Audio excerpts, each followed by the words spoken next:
So imagine you're 20 years old Okay. and you just inherited a completely bankrupt country, like totally culturally marginalized, just a mess. Right. Not a great start. No, not at all. But then within roughly a decade, you don't just, fix the economy. You literally conquer the entire known map. It's unbelievable. And in doing that, you accidentally engineer this hyper-connected, globalized society. I'm talking international boxing unions. Yeah, the boxing unions always get me. Right. And like massive 4,500-ton megaships controlling global trade, Yep. and a population that is so overwhelmed by political anxiety that they just completely retreat into astrology, exotic wellness fads, and obsessive self-care. Sounds pretty familiar, honestly. It sounds exactly like today, but that was Alexander the Great. It really is the ultimate historical mirror. It is. And, if you're listening to this, you are probably juggling a dozen things right now. You're commuting, you're working, just trying to keep up with this modern world. Yep. But today, in this deep dive, we are handing you a shortcut. A way to understand how our crazy, relentlessly globalized, bureaucracy-heavy reality isn't actually new at all. Not even a little bit. It was essentially invented over 2 millennia ago. Right. And to look into that mirror today, we are drawing from some phenomenal source material. We really are. We're unpacking excerpts from a sweeping lecture by UCLA professor Eugene Weber. Yeah, it's from his masterwork series. Right, exactly, the Western tradition. And we are specifically looking at his deep analysis of Alexander the Great and the dawn of what we call the Hellenistic Age. I am so ready for this because, whenever I think about ancient history, my mind immediately goes to white marble statues. Yeah, right, the pristine classical image. Yeah. Guys in togas debating in some perfectly clean courtyard. It feels very static, almost sterile. Feels detached. Totally detached from, the frantic notifications on my phone. Yeah. But based on what you've told me about this lecture, these ancient people were dealing with the exact same stuff we are.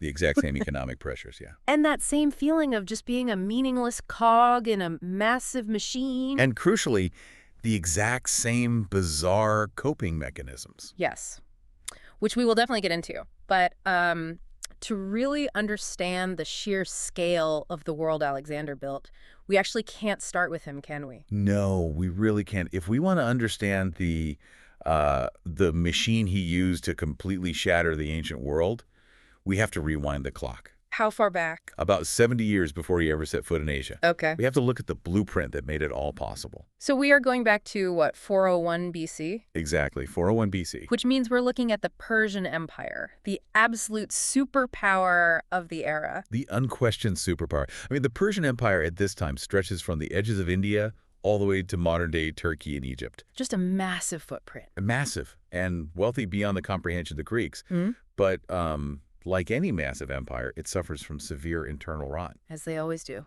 Right. And brutal succession crises. So in 401 BC, a Persian prince named Cyrus the Younger decides, he wants the throne. Naturally. The only problem is his older brother is currently sitting on it.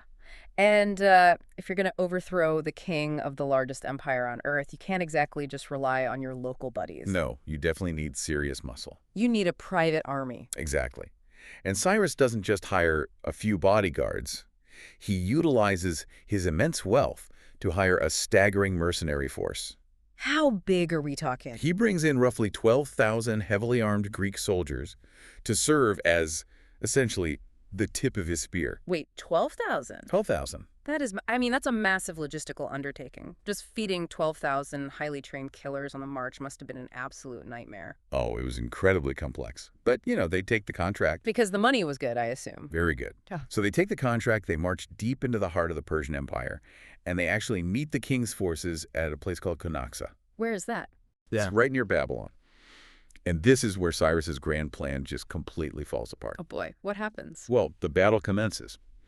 And the Greek mercenaries, doing exactly what they were paid to do, absolutely obliterate their side of the enemy line. Okay, so they're winning. Oh, easily. Yeah. They were highly disciplined. They pushed the king's forces back with no problem.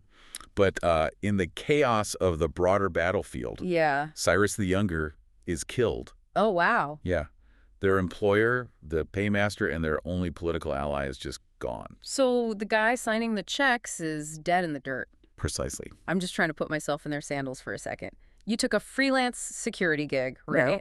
You traveled hundreds of miles, you won your specific fight. You did your job perfectly. Exactly. And then you look over and realize the entire political infrastructure that brought you there just evaporated. It is the ultimate nightmare scenario. I mean, these 12,000 Greeks are suddenly stranded in the dead center of a hostile empire. Wow. They're surrounded by hundreds of thousands of Persian troops. And no supply lines, obviously. No supply lines, no local allies. The locals actively want them dead. Which makes sense, they just invaded. Right. And to make matters worse, the Persian commanders decide to invite the top Greek generals to a parley, A peace conference? supposedly, to negotiate their surrender. Let me guess. It was a trap. A brutal one. The Persians assassinate the Greek leadership during the parley. Of course they do. They assume that, an army without its generals, stranded out in the desert, will simply break apart. They'll just panic. Exactly. Panic, scatter, and be easily slaughtered or sold into slavery. But clearly that is not what happened. No, it is not. The Greeks hold an emergency assembly. They elect new leaders from within their own ranks. Wow, just on the spot. Right there on the spot. Including a man named Xenophon, who actually later writes the definitive history of this whole event. Oh, convenient. We love a primary source. We really do. So they elect these new leaders, and they decide on the only terrifying option left to them. Which is? They're going to walk home. Walk home. From Babylon to Greece. Yep. That is an absurd distance. It is an epic, desperate march for survival. I mean, they had to fight their way north through roughly 1,000 miles of completely hostile territory 1,000 miles. just to reach the shores of the Black Sea. And even then, they aren't safe. Right, because they're still in Asia? Exactly. Yeah. They have to march another 500 miles along the coast just to reach Byzantium. So 1,500 miles total. And Yeah. they aren't just, like, walking down a paved highway. Not at all. I'm assuming the Persians aren't just letting them leave quietly either. Oh, the Persian cavalry is constantly harassing their rear guard. It's relentless. But honestly, even worse than the Persians is the terrain. Oh, I bet. They have to cross the Zagros Mountains. They enter the territory of the Carduchians, these fierce mountain tribes who literally roll boulders down on them in narrow passes. That sounds like something out of a movie. It really does. They face starvation, massive snowstorms, frostbite, disease. Just a total nightmare. It is a daily, grinding fight for survival against the environment and the locals. But they make it. Against all conceivable odds, a huge portion of those mercenaries actually survive the 1,500-mile march. That's incredible. And they make it back to Greek territory. It's an amazing survival story, but why is this specific march the catalyst for everything that follows? Like, people survived crazy odds before, right? But it's because of what their survival demonstrated to the rest of the world. Okay, what do you mean? This event, which becomes known historically as the March of the 10,000, was essentially a geopolitical earthquake. Oh, wow. It proved, unequivocally, that the core military unit of the Greek world, The phalanx, right. yes, the hoplite phalanx, Facts? it proved that this formation was practically invincible. Even when they were starving and outnumbered. Even when completely outmatched, unsupplied, exhausted, and 1,000 miles from home. Okay, let's break down the mechanics here, because I think it's really easy to just hear the word phalanx and imagine a generic group of guys with spears. Right, it's a lot more than that. Why was this specific formation so unbreakable that it could literally walk through the entire Persian Empire? We really have to look at the physics and the psychology of the hoplite phalanx. Okay, paint a picture for me. Imagine a massive block of men, sometimes 8 ranks deep. Every single man carries a large, really heavy wooden shield covered in bronze, Okay. called a hoplon. And the shield is designed in a very specific way. It covers the left half of the man carrying it and the right half of the man standing next to him. Wait, really? So your survival isn't actually dependent on your own shield? Not entirely, no. It's dependent on the guy to your right holding the line. If he flinches, you die. Precisely. Yeah. It requires absolute unflinching psychological discipline. You are locking these shields together to create a literal moving bronze wall. That's terrifying. And protruding from that wall is a thick forest of spears. So when this formation moved forward, it wasn't just individual one-on-one combat. It's not like sword fighting in a Hollywood movie. Exactly. It was a synchronized pushing match, a localized shock tactic, the physical terror of thousands of pounds of bronze and muscle just slamming into an enemy line. It's hard to overstate. It's like a heavily armored snowplow, That's a great analogy. just grinding through whatever's in front of it. And the Persians, with all their immense wealth and numbers, they just couldn't stop it. They couldn't. The Persian military doctrine relied heavily on light infantry, archers, and fast cavalry. Ah, okay. They were used to outmaneuvering their enemies or just peppering them with arrows from a distance. But arrows simply bounced off the locked bronze shields of the phalanx. Makes sense.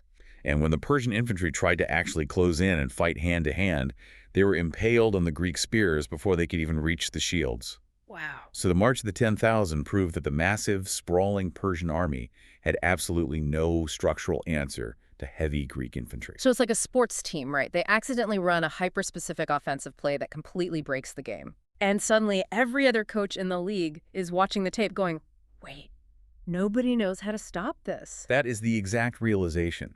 The world watched these starving, stranded mercenaries chew through the best forces the great king of Persia had to offer. Right. And the military minds of the day, particularly those who read Xenophon's published account of the march, formulated a terrifying hypothesis. Okay, what was the hypothesis? They looked at the phalanx and deduced, if this slow, heavy infantry is this indestructible entirely on its own, what would happen if you protected its vulnerabilities? Because the phalanx does have a weakness, obviously. Like you said, it's a snowplow, but a snowplow can't turn very fast. Exactly. It's incredibly rigid. If you get behind it or hit it from the side where there are no shields, the whole thing falls apart. Precisely. The flanks and the rear are completely exposed, so the prevailing military hypothesis became, if a general could take the invincible core of the hoplite phalanx and combine it with a highly trained, highly mobile heavy cavalry force. To protect those flanks. Yes. Protect the flanks and run down the enemy. If you did that, no power on earth could withstand them. That was the blueprint. Okay, but that brings up a glaring question. Let's hear it. If Xenophon basically published the literal cheat code to beating the Persian Empire around, what, 355 BC? Roughly, yes. Why didn't the traditional Greek superpowers just jump on it? I mean, you look at Athens, you look at Sparta, these are societies built on military and naval dominance. Right. Why didn't they just build this cavalry-infantry hybrid, march east, and take all the Persian gold for themselves? It's a great question. And to understand why Athens and Sparta failed to act on this blueprint, we have to examine the grim political reality of classical Greece at that exact time. It wasn't as organized as we think. Not at all. The Greek city-states, the Politis, were fundamentally incapable of looking at the bigger picture because they were hopelessly violently divided.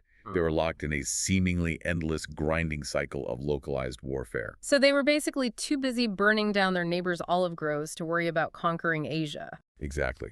And, we really cannot underestimate the role of Persian money in that dynamic. Oh, the Persians were funding it. Heavily. The Persian emperors weren't stupid. They saw the March of the 10,000. Yeah. They knew the Greeks had that tactical edge.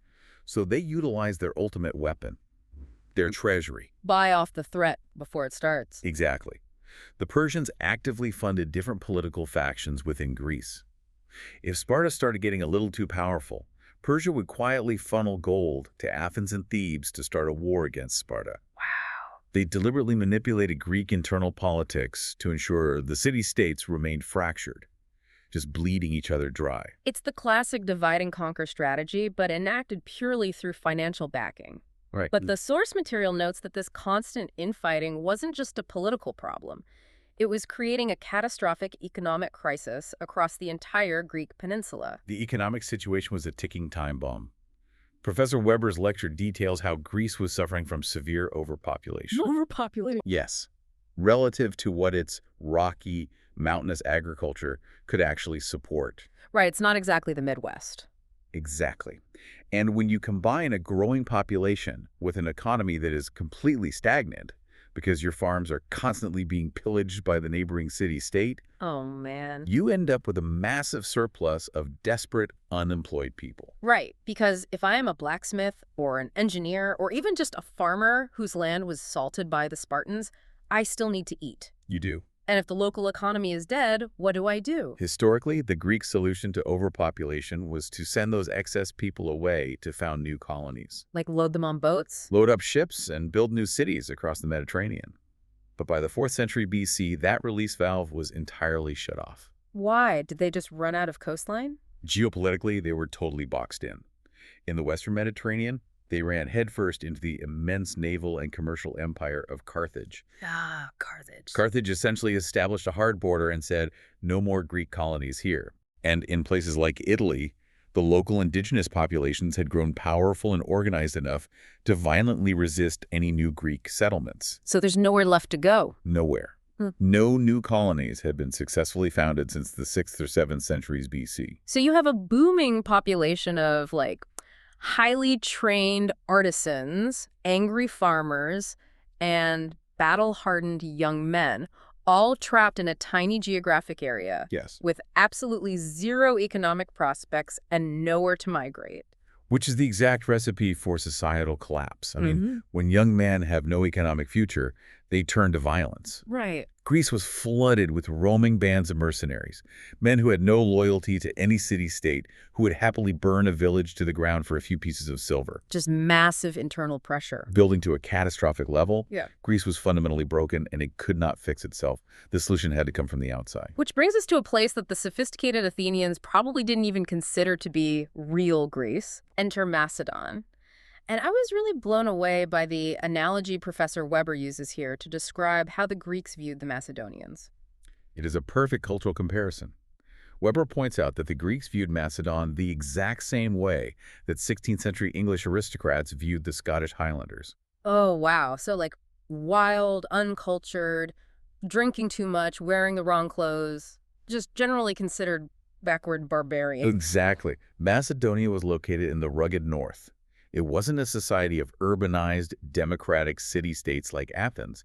It was a feudal society. Like warlords. Yes, it was dominated by local tribal warlords, rural clans, and a hereditary king who held absolute religious and military authority. Quite the contrast. To a wealthy Athenian who spent his days debating philosophy in the democratic assembly, Macedon was a chaotic, primitive backwater. But that geographic and cultural isolation is exactly what allowed them to build a monster in the dark. I mean, nobody was paying attention to them. The Greeks severely underestimated them. And the funny thing is, the Macedonian royal family was actually quite fascinated by Greek culture. Yes, they were highly Hellenized. They spoke Greek, they patronized Greek playwrights, but the population at large was rural and hardened. Okay. And in the mid-4th century BC, a Macedonian king comes to power who possesses the ruthless genius required to finally execute the blueprint of the 10,000. King Philip II. King Philip. Okay, let's look at the mechanics of what Philip actually did. Because he didn't just inherit a great army, right? Not at all. He inherited a mess of feudal warlords and somehow turned it into the most sophisticated military machine the world had ever seen. His first hurdle was internal. Philip had to break the power of those independent local warlords. How do you do that without starting a civil war? He centralized the state by taking all the free men of Macedon and subjecting them to a strict royal conscription. So a draft. A mandatory draft.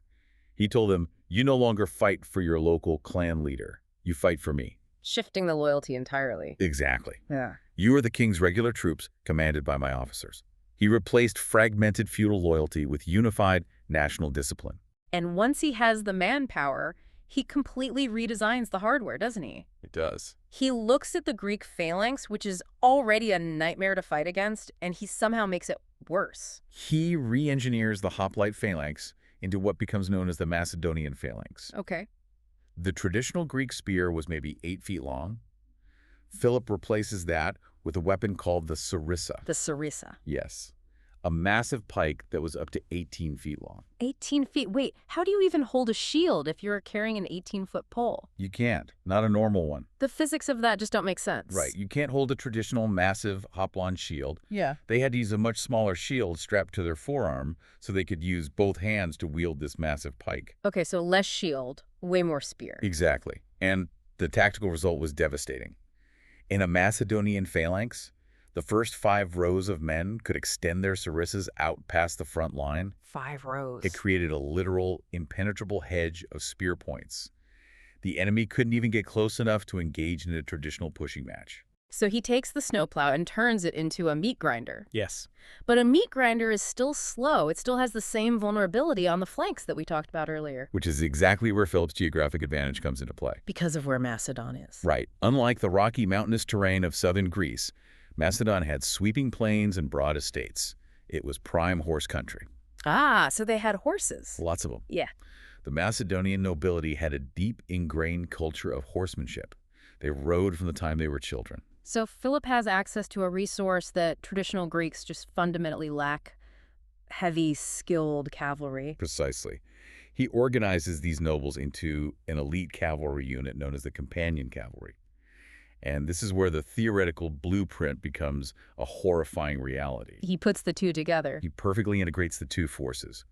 The massive, immovable block of the sarissa-wielding phalanx acts as the anvil. The anvil. Right. It pins the enemy army in place, fixing them to a specific spot on the battlefield. Then, the heavy companion cavalry acts as the hammer, Sweeping around the flanks. sweeping around the flanks and smashing into the enemy's exposed rear. The hammer and the anvil. I mean, it is such a simple concept, but mechanically, if you don't have the discipline to hold the anvil or the horses to swing the hammer, you just can't replicate it. You really can't. Philip built a machine that literally could not be countered by the technology of the era. And once the machine was built, he needed to test it. But he didn't immediately march on Persia. Why not? He needed to secure his home front and gather the immense resources and manpower required for an Asian invasion. So he turned his sights south. Toward Greece. He marched this new war machine directly into Greece. And the Greek city-states, who have spent the last century bleeding each other dry over minor border disputes, suddenly look up and realize the barbarians from the north are at the gates. Exactly. And Philip dominates them. Through a combination of brilliant diplomacy, bribery, and overwhelming military force, he breaks the independence of the Greek police. Just completely subjugates them. But he understands something fundamental about ruling a conquered people. You cannot govern purely through military occupation. It's too expensive, right? Way too expensive, and it breeds endless rebellion. He needed the Greeks to willingly join his cause. Right. He needed to solve their economic crisis, but he needed them to think it was their own idea. And this is where the lecture shifts from military history into what I think is a masterclass in modern political manipulation. It really is. Because Philip enacts an absolute PR triumph. He realizes he can't go to Athenian and say, submit to the Macedonian crown. They would literally rather die. They absolutely would. So he entirely rebrands the conflict. He appeals to them on a completely different psychological level. He doesn't address them by their fragmented local identities. He doesn't call them Athenians or Spartans. Right. He doesn't speak to the Athenians or the Corinthians. He addresses them collectively as Hellenes, as free citizens of a shared culture. It's a Panhellenic movement. Exactly. And to solidify that shared identity, he points a finger directly at an external enemy. He draws a stark, dramatic line between the free, philosophical, rational Greek citizen and the oppressed, servile, barbarian subject of the Persian despot. He literally invents the concept of a clash of civilizations to hide a hostile takeover. Yes. He's wrapping a desperately needed economic bailout and a massive land grab in the flag of unified national pride. It's brilliant. He plays their own history back to them like a highlight reel. He stands before them and evokes the ghosts of the Persian Wars. Right, remember the good old days. Exactly. He reminds them of Marathon, of Salamis, of Plataea, those legendary semi-mythological moments where a unified Greece stood against the massive Persian invasions of the past. So smart. And he reminds them that Greek cities in the Near East are currently paying taxes to the great king. Oh, that's the hook. So he frames his invasion not as an aggressive expansion of his own wealth, but as a sacred war of historical reprisal. We aren't conquering for my glory. We are going to liberate our brothers and avenge our grandfathers. I mean, it is incredibly seductive. Very. Especially when you consider the economic reality you talked about. If you are that unemployed blacksmith, or that angry farmer with salted fields, and this terrifying, invincible king offers you a choice, A pretty easy choice. you can stay in Greece and starve, or you can join the Grand Hellenic Crusade and take your share of the unimaginable wealth sitting in Persian vaults. It is the perfect political solution. And, we have to note, analyzing this impartially, that utilizing an external enemy to diffuse internal domestic unrest is a timeless, virtually universal mechanism of statecraft. Oh, totally. Left, right, ancient, modern, everyone uses it. Right. When a society is tearing itself apart from the inside, leaders across all historical eras have realized that the fastest way to unite a fractured populace is to give them someone else to hate and someone else to fight. It just works. Philip took the violent, stagnant, explosive energy of the Greek economic crisis and purposefully channeled it outward toward Asia. But Philip wasn't just relying on the carrot of Persian gold and the emotional appeal of vengeance, was he? No, he needed a stick too. Right, because he also instituted a very specific, very brutal policy to make sure the Greeks didn't turn against him. Because the biggest threat to this grand army wasn't the Persian infantry. It was those roaming bands of Greek mercenaries, Exactly. because the Persian emperors still had bottomless treasuries. If Philip marched east, there was a very real risk that the Persians would simply outbid him. Just buy his own people out from under him? Exactly. They could hire tens of thousands of skilled Greek hoplites to form a wall between him and Babylon. Philip had to eliminate the free market for mercenaries. How do you even do that? How do you stop a guy with no loyalty from taking the highest paying gig? You change the entire legal and moral framework of the profession. Philip, and the league he created to govern Greece, passed decrees that made taking a Persian contract an act of high treason. Oh. It was no longer just business. If a Greek mercenary was caught fighting for the Persians, they were officially declared a traitor to the Hellenic race. That's a huge shift. And the punishment was absolute. They were to be massacred on the battlefield, no quarter given. Or, even worse, the survivors were sent off in chains to work in the Macedonian mines. The mines in the ancient world were essentially a slow, horrific death sentence, right? The source material explicitly notes that being sent to the mines was widely considered a fate significantly worse than being cut down in battle. Just brutal. It's a terrifying deterrent. And it worked. The mercenary threat was largely neutralized. Philip had the unshakable military hardware, he had the unified manpower, he had the perfect PR narrative, and the path to Asia was wide open. The rocket was fueled and sitting on the launch pad. Precisely. And then, in 336 BC, right on the precipice of launching the greatest military campaign in human history, he is assassinated. It's a massive shock to the system. It is a staggering anticlimax. He builds this impossible machine and he dies before he can turn the key, which leaves this terrifying, highly tuned engine of war in the hands of a 20-year-old kid. The transition of power is sudden, but the 20-year-old who steps into the vacuum is not your average prince. No. This is Alexander. This is Alexander. The megalomaniac philosopher king himself. I really want to dive into who Alexander was at this exact moment because I think it's easy to assume he was just like a lucky kid who inherited his dad's toys. That's a common misconception. But his background is insane. Alexander was uniquely, perhaps terrifyingly, prepared for the moment. First, look at his intellectual pedigree. He wasn't just tutored by royal scribes. Right. His personal tutor during his formative years was Aristotle. Aristotle, just casually. Just one of the foundational pillars of Western logic, science, and philosophy. Alexander was steeped in an incredibly rigorous intellectual tradition. Furthermore, he was an obsessive student of military history. He had read Xenophon's Anabasis. He intimately understood the mechanics of the March of the 10,000. So he knew the playbook. He knew exactly what the phalanx could do, and he comprehended the immense fragile scale of the Persian Empire better than anyone. So you hand the keys of the ultimate war machine to a 20-year-old Aristotle-trained prodigy who has memorized the cheat codes. Yes. And he wastes absolutely zero time. Within 2 years of his father's assassination in 334 BC, Alexander moves. He leads the combined Macedonian and Greek forces across the Hellespont, the narrow strait separating Europe from Asia Minor. And it begins. And what follows is a campaign of conquest that defies logistical logic. In the span of just 11 years, he completely dismantles the Persian Empire. 11? He marches his army from the shores of the Mediterranean, down through Egypt, across the deserts of Babylon, over the mountains of Persia, all the way to the borders of Afghanistan and India. I just want to pause on that timeline. 11 years. I mean, most massive bureaucratic infrastructure projects today take 11 years just to get the environmental permits approved. It's true. And this guy, on horseback, relying on written messages and basic supply trains, subjugated the entire known map, from Libya to the Hindu Kush. It's unprecedented. And he didn't just win with tactics. The source material highlights that Alexander understood the psychological game just as well as his father. He was a master of it. Because before he even fights a major battle, he pulls this incredible PR stunt. Oh, the detour. Yes. The moment he crosses into Asia, before engaging the Persian armies, he takes a deliberate detour. He marches to the ruins of ancient Troy. This is pure theater. He is intentionally walking onto the stage of the Iliad. Exactly. He goes to Troy to perform religious sacrifices, and he publicly frames his entire invasion around the mythology of the Trojan War. He's leaning hard into the narrative. He symbolically takes up the shield of Achilles.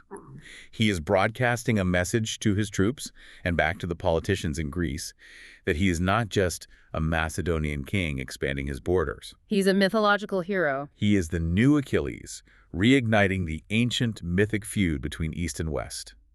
It is a brilliant psychological mechanism to legitimize an aggressive war. Which brings us to the bizarre, contradictory heart of who Alexander actually was, because the lecture paints a picture of a guy who is operating with two completely opposing personalities. He is incredibly complex. On one side, he is a philosopher and enlightened scientist, and on the other, he is an unimaginably brutal, ruthless killer. Let's look at the dark side first. The military reality required a level of ruthlessness that is honestly hard to fathom. Alexander could not afford to leave unpacified cities behind him, so he utilized total destruction as a tool of terror. Give me an example. The most famous example is the burning of Persepolis. He captures the ceremonial capital of the Persian Empire, the architectural crown jewel of the East, and he intentionally burns the royal palace to the ground. Just a devastating act of cultural erasure. And he justifies it using his father's PR playbook, right? He claims it is direct retaliation for the Persians burning the temples of Athens a century and a half earlier during the Persian Wars. Oh, wow. It was the violent, literal fulfillment of the Pan-Hellenic Crusade. But the sheer terror he inspired extended far beyond his enemies. Oh, else? It deeply infected his own men. The source provides a chilling anecdote about a Macedonian general named Cassander. Okay, what happened with him? Well, Cassander was a hardened, blood-soaked warlord who eventually became a king himself. He knew Alexander personally when they were young. Right. Yet, decades after Alexander's death, it was said that Cassander could not walk past a marble statue of Alexander without physically shuddering. That detail is incredible. I mean, a guy who kills people for a living starts physically trembling just looking at a carving of his old boss. It tells you everything you need to know about the atmosphere of fear Alexander cultivated. It really does. But then you flip the coin, and he is acting like a progressive university professor on a field trip. This is where the shadow of Aristotle is most visible.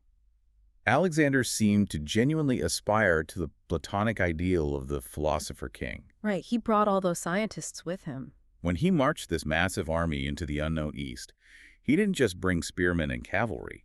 He brought an entire retinue of scientists, botanists, geographers, and philosophers. What were they doing while the army was fighting? Their explicit job was to catalog the new world. They took detailed notes on local flora and fauna.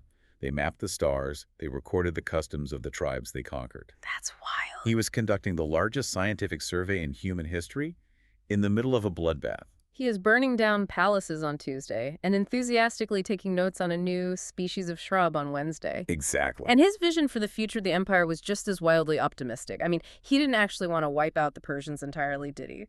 No, he realized that you cannot sustainably govern an empire of that magnitude purely through military occupation. There's just not enough people, right? The demographics simply wouldn't allow it. There weren't enough Macedonians. So Alexander developed a utopian, almost romantic dream of fusion. Okay, what does it name?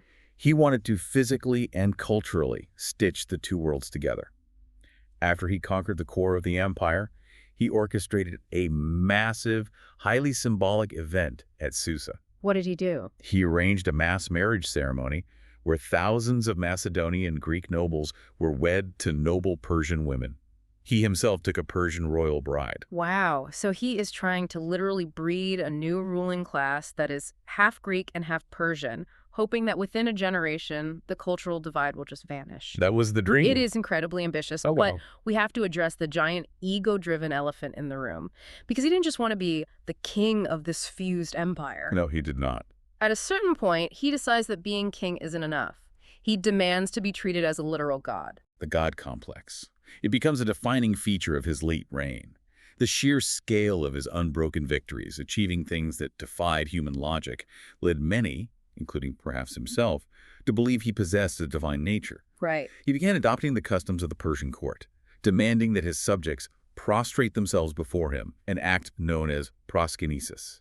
Now, I have to push back here, or at least ask for clarity. Was this genuine delusion? Was he so high on his own supply that he woke up one morning and thought, yes, I am literally the son of Zeus? Or was this a calculated, cynical political maneuver? When we analyze the geopolitical realities of the region he was conquering, it leans heavily toward the latter. It was an administrative necessity. Explain that. Why is being a god an administrative necessity? You have to understand the political psychology of the millions of subjects he just inherited in Egypt, Babylon, and Persia. These were cultures steeped in Oriental traditions of divine right. Ah, okay. In these societies, the king wasn't just a political leader elected by a council. His absolute authority was derived from his divinity. He was a god on earth. So they expect their ruler to be divine. Exactly. If Alexander wanted to legitimize his rule and ensure the obedience of millions of people without having to station a garrison in every single village, adopting the mantle of a living god was the most efficient, universally understood tool available to him. So it's less about vanity and more about practicality. He realizes, if I don't let them worship me, they won't obey the tax collectors. Precisely. It was a tool of governance. However, the source material emphasizes that this decision had a profound, dark legacy. What was the legacy? By establishing this intense leader cult, this concept of the absolute divine world-conquering individual, Alexander unleashed a dangerous psychological virus into Western history. Oh, I see where this is going. Ambitious, ruthless men for millennia would look back at Alexander as the ultimate blueprint. Figures like Julius Caesar and Napoleon explicitly measured themselves against his leader cult, attempting to replicate that absolute, centralized, almost divine authority. So he builds this impossible machine, conquers the map, tries to force everyone to marry each other, demands to be worshipped as a god, and then the story abruptly cuts to black again. Very abruptly. In 323 BC, while planning his next campaigns from Babylon, Alexander falls ill with a fever and dies. He is only 32. 32. It is mind-blowing. He fundamentally reprogrammed the human trajectory before he was old enough to run for the U.S. Senate. That's hard to wrap your head around. And the moment he dies, that beautiful utopian dream of a perfectly fused Greek-Persian family just instantly evaporates. Because reality doesn't care about a dead king's dream. The empire was held together entirely by his sheer force of personality and the terror he inspired. Without him, the structural differences were simply too vast. So it falls apart. His top generals, men who had fought alongside him for a decade, immediately turned on each other. Naturally. They spent the next several decades carving the massive, unified empire up into huge, warring, bureaucratic kingdoms. But, and this is the absolute core of Professor Weber's analysis, while the unified political empire shattered, the cultural shockwave of what Alexander had done birthed an entirely new era. An era that, when you look closely at it, feels so shockingly modern, it is almost uncomfortable. This brings us to the dawn of the Hellenistic Age. Right. The era spans roughly 3 centuries, beginning with Alexander's death in 323 BC and ending with the death of Cleopatra in 30 BC. Cleopatra fits into this. Yes, Cleopatra was the last ruler of the Ptolemaic dynasty, which was actually founded by Ptolemy, one of Alexander's Macedonian generals who grabbed Egypt during the succession wars. And the terminology here is really important. We aren't calling this the Hellenic Age. Correct. Hellenic refers to classical, purely Greek culture, the world of democratic Athens and the localized city-states. This new era is Hellenistic. Hellenistic, okay. The suffix is crucial. It means a hybrid. It is a culture that is fundamentally Greek in its administration and language, but deeply blended with the sheer scale, the authoritarianism, and the traditions of the Near East. It is something entirely new. And Professor Weber runs through a list of the defining psychological and social characteristics of this Hellenistic age. He does, and it's fascinating. When I read this list in the source material, I actually got chills. Because if you remove the dates, it reads exactly like a sociological critique of the 21st century. The parallels are eerie. If you are listening right now, pay close attention to this breakdown and tell me if any of this sounds familiar. Let's start with the politics. Weber notes a massive reversion from representative, citizen-led institutions to top-down authoritarian regimes. The intimate democratic processes of the classical Greek city-states were crushed under the weight of massive bureaucratic monarchies. So the feeling that your individual vote or voice suddenly doesn't matter anymore because the system is too big.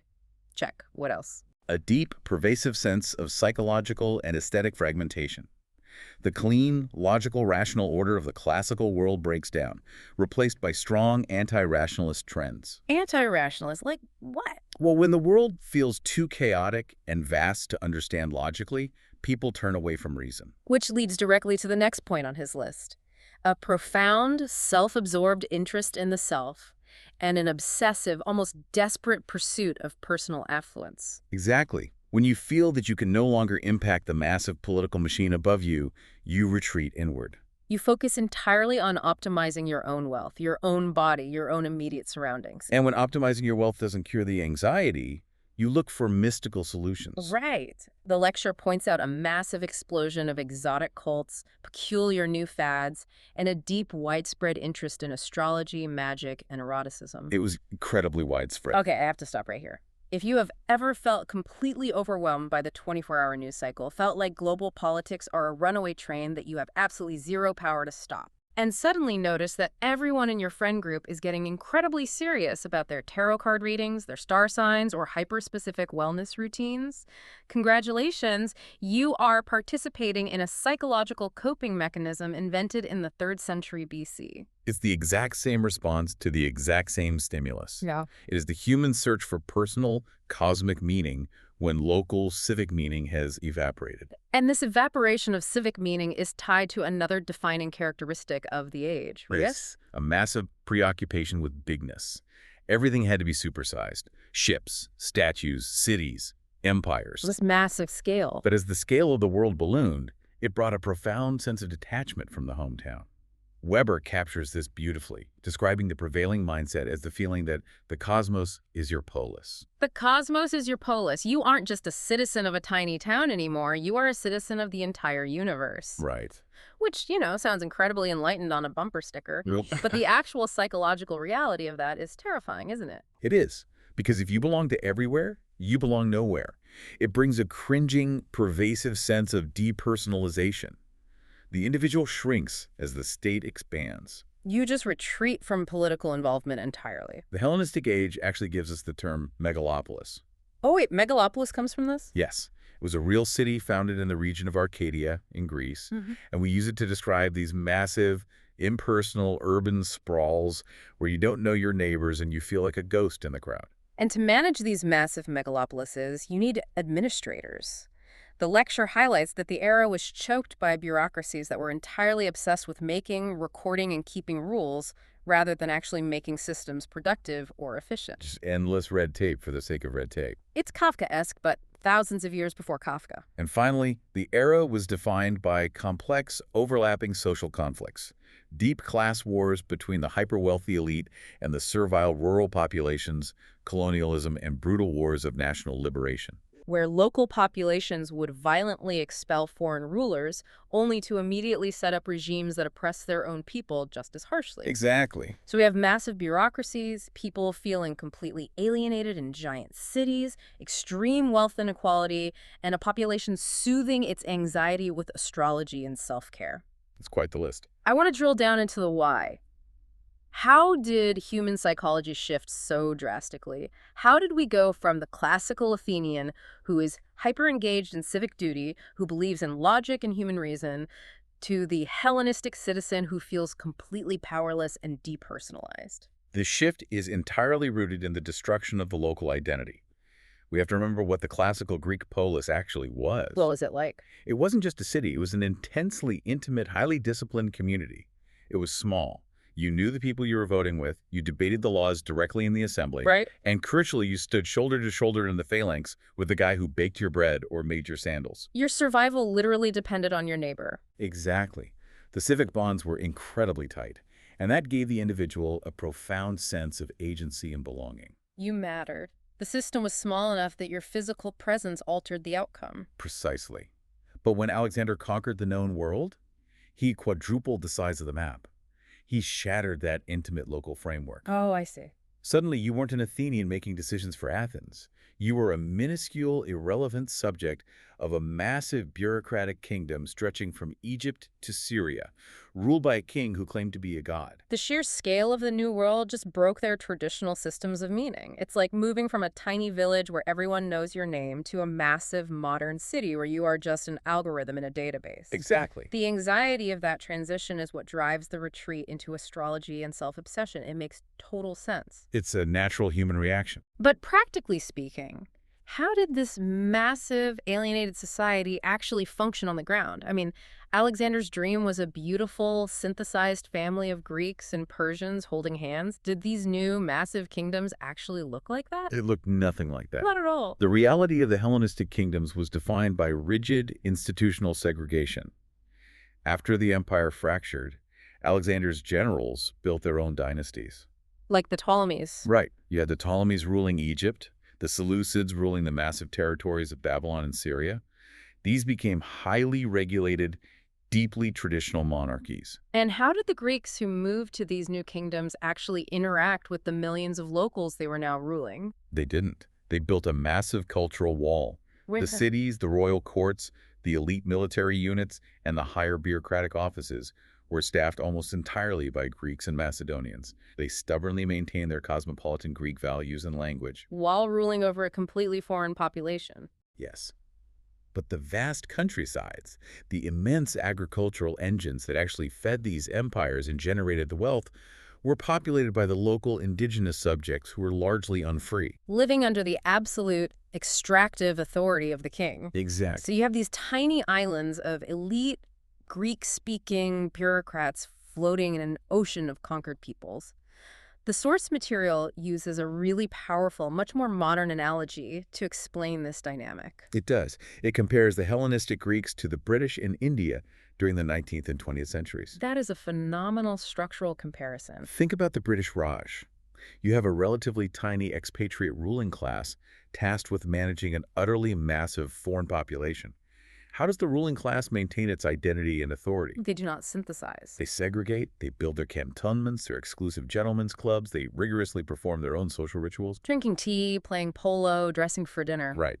Specifically to maintain a psychological barrier between themselves and the locals. It's an exclusionary tactic. It's like the Greeks built ancient, exclusive country clubs right in the middle of Egypt or Babylon entirely to remind themselves, we are not Egyptian, we are the rulers. Exactly. And the most vital institution for this ancient segregation was the gymnasium. The gym? In the Hellenistic world, the gymnasium wasn't just a place to lift weights. It was the absolute core of Greek cultural and educational identity. What went on there? Young Greek men would go there to exercise naked, which was a uniquely Greek custom that horrified many Eastern cultures. I bet. And to study Homer, philosophy, and rhetoric. It was a closed loop of Hellenic identity designed to mark distinction and superiority, not to build a bridge to the local culture. I have to ask, why were the Greeks so violently resistant to synthesizing? If your family has been living in Egypt for 3 generations working in the administration, why not just adopt the local customs? Why hold on to this rigid Greekness? Because the philosophical gap between the two cultures was viewed as insurmountable. The Greeks fundamentally deeply believed that law, society, and civic institutions were the products of human reason and debate. Okay. Even though their Hellenistic kings were becoming increasingly authoritarian, the cultural DNA of the Greeks rejected the Eastern concept of absolute, unquestionable divine revelation. They couldn't mesh with the god-king concept. Right. They looked at the local populations who had been conditioned for millennia to simply obey the dictates of a living god-king, and they viewed it as philosophically backwards and servile. And I imagine the local populations weren't exactly thrilled with these arrogant Greeks either. Not at all. The suspicion was entirely mutual. The lecture mentions a very telling piece of Roman art, a fresco that beautifully captures the reality of this era. What does it show? It depicts personifications of Syria and Macedonia. And they are not embracing. They're looking at each other with profound suspicion, tension, and contempt. Wow. That fresco represents the core truth of the Hellenistic Age. They shared the same geography, they were part of the same massive economic system, but the separatism was deep and intentional. So Alexander's dream of fusion was dead on arrival. Completely dead. But, and this is a massive world-altering irony, even though these Greek elites were desperately trying to stay totally segregated in their ancient country clubs, they accidentally ended up changing the entire world anyway. They really did. Because you simply cannot inject that level of sophisticated administrative, military, and cultural machinery into a region without it bleeding out into the surrounding soil. Right. Going back to the British Indian analogy, the British didn't intend to completely synthesize with the Indian population, but simply by operating there for centuries, they inadvertently provided massive, impressive models. Right, they accidentally exported the English language, British legal frameworks, administrative practices. And even cultural touchstones like cricket. Yeah, the colonizer brings a game to play in their private club, and a century later, India has adopted the game and made it entirely their own. Precisely. And in the Hellenistic Age, these segregated, unintegrated Greek and Macedonian cities essentially functioned as massive radioactive cores of Hellenization. Radioactive cores, I like that. They accidentally exported their entire way of life. Greek administrative techniques, architectural styles, agricultural innovations, and philosophical concepts began to deeply influence the local populations, whether the Greeks wanted them to or not. Which brings us to the final, absolute mind-bending reality of this era. Yes. This reluctant, highly segregated export of culture resulted in a world that was more interconnected, more economically linked, and more mobile than anything seen before in human history. It created a true, functioning version of ancient globalization. And the lecture provides a specific archaeological example of this that just blows the scale of the ancient world wide open. We have to talk about Ai-Khanoum. Ai-Khanoum is one of the most phenomenal archaeological discoveries of the 20th century. Tell me about it. It was excavated roughly 20 years prior to Professor Weber giving this lecture. It consists of the sprawling ruins of a fully functioning Greek city. Okay. But the location is what makes it staggering. It is located on the Oxus River, on the northern border of modern-day Afghanistan. Just let that sink in for a second. We are talking about the period before the Roman Empire, and there is a fully equipped, traditional Greek city operating in northern Afghanistan. Founded by soldiers and settlers who originally came from Thessaly in the central mainland of Greece. Insane. And they didn't just build a rough military outpost or wooden fort. They built a meticulous slice of Hellenic civilization at the very edge of the known world. What did they find there?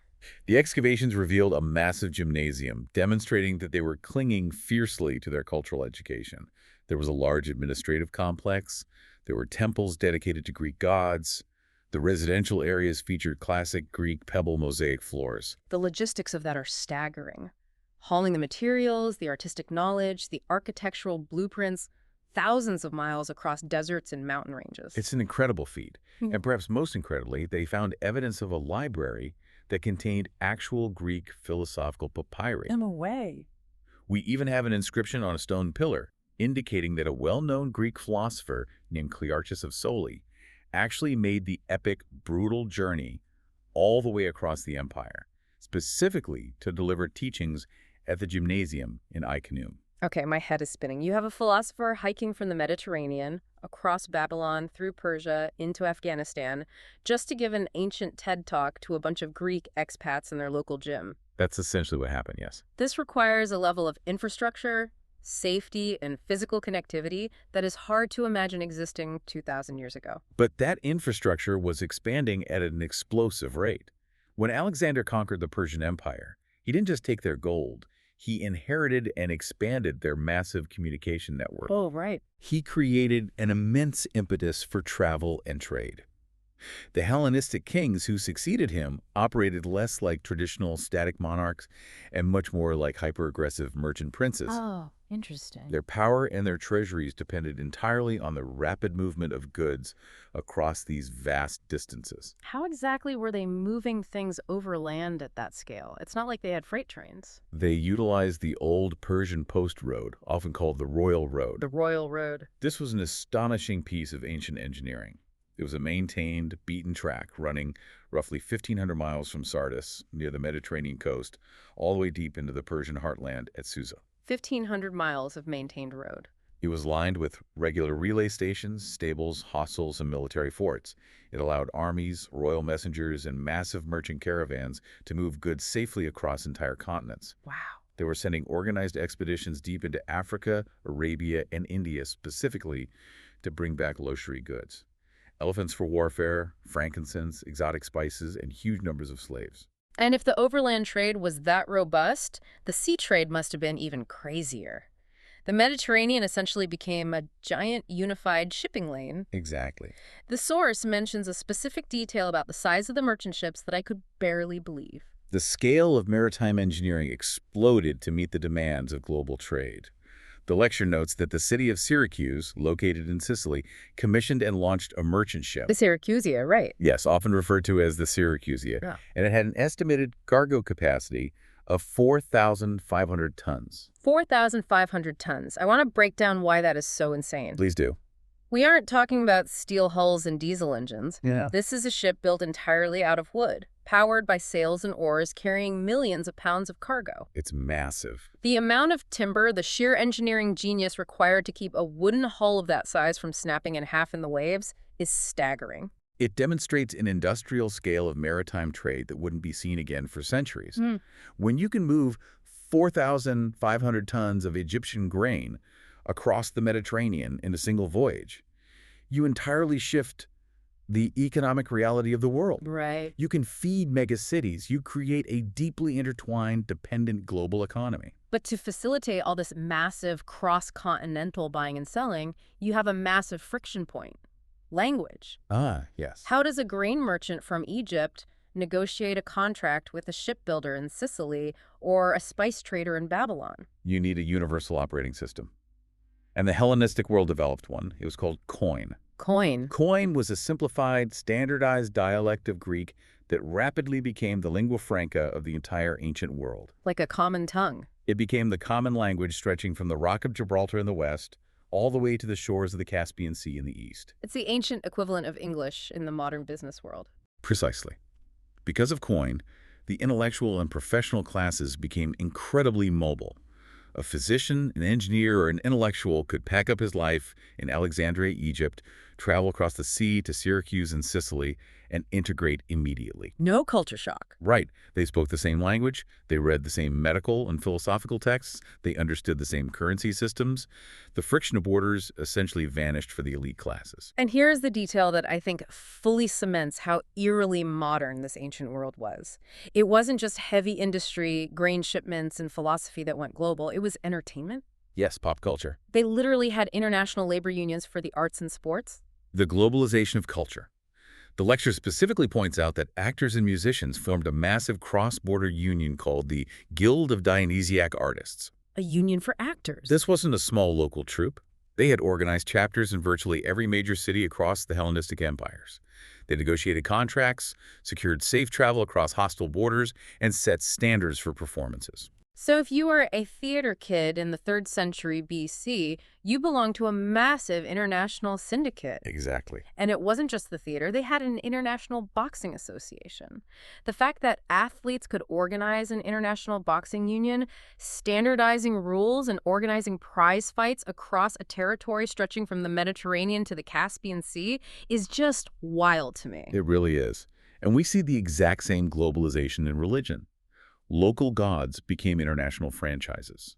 Like who? Well, if you found comfort in the worship of the exotic Egyptian goddess Isis, you didn't have to go to Egypt. You could find a temple dedicated to her in Greece, in Syria, in Italy. It's like finding a Starbucks everywhere. Ideas, fashions, religions, and consumer goods were spreading at a velocity that the world had never experienced. So we trace this entire journey. We start with a ragged, desperate band of starving Greek mercenaries hacking their way through the snow in 401 BC. That march proves the Persian Empire is weak.